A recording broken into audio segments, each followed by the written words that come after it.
we'll guide you through how to fix mobile data not working on an iPhone. If you find this useful, then please consider subscribing and liking the video. This problem can be really annoying, as you then can't go and use the internet and access it. To get started, drag down on the battery on the top right of your phone like so.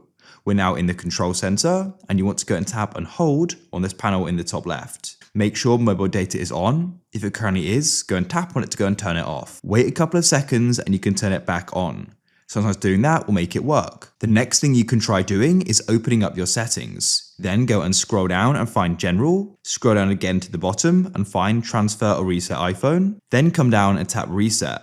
And what we can do is do a reset of our network settings. This will go and reset them all, including removing Wi-Fi passwords, so you need to enter them again. So enter in your passcode and it will run through. However, if it still doesn't, it's worth getting in contact with your network provider or carrier, and they may be able to go and fix the problem for you, and make sure you do have plenty of data in your cellular plan available